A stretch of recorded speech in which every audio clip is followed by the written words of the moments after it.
Okay, the one I'm going to look at here is from 2015. There's actually 2 questions in here. You've got 3 sequences and it's asking you to decide what's happening. To describe the behaviour as n tends to infinity as n gets bigger. If it converges, that means goes to one value, state its limit, as in what value does it go to. So, working out sequence A, it's un equals n squared minus 1. Put in 1, so it's 1 squared minus 1 is 0. Put in 2, 2 squared minus 1 is 3. Put in 3, 3 squared minus 1 is 8. Try a really big value, so put in say 100, 100 squared minus 1. You can see it's getting bigger each time, it's diverging. Part B, the sequence starts off 3n squared, add 1 over n squared. So put in n equals 1. So 3 times 1 add 1 is 4 over 1. Put in n equals 2. So you get 13 over 4. Try a bigger value, 10. You get 3.01. Put in 100. You get 3.0001. So what is happening this time? It is converging. That means it's getting closer and closer to 3. And the last one, sequence C. We can see here that sequence C is un plus 1 equals 4 minus u1. And it's telling you that the first term is 6.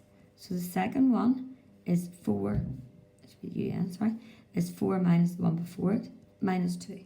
The third one is 4 minus the one before it, bringing you back to 6. The next one is 4 minus the one before it, bringing you back to minus 2.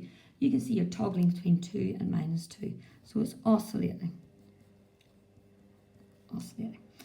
Now, the next one that we're going to do in this paper is question 4. It's quite a straightforward question, to be fair.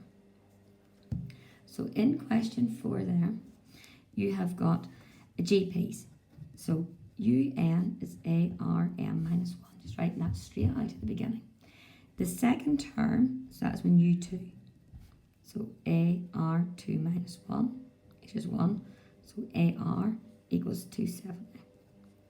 The fifth term, so u5, AR 5 minus 1 is 4. The fifth term is 80. You've got 2 simultaneous equations. If you put equation 2 over equation 1, you will have AR4 over AR. You will have 80 over 270. So R cubed equals 8 over 27. Giving you R as the cube root of that, 2 over 3. If I substitute that back into equation 1, you will see AR 2/3 equals 270. Rearranging that, bringing the 3 across, multiplying and bringing the 2 across and dividing, you will get A to be 405. So let's go back and see what the question was. Find the first term and the common ratios. That's done. Why does the sum to infinity exist? Now, if you look at your answers, your R is 2/3. You're multiplying it by 2/3 each time. So each time the sequence is getting smaller and smaller and smaller. So you can say sum to infinity exists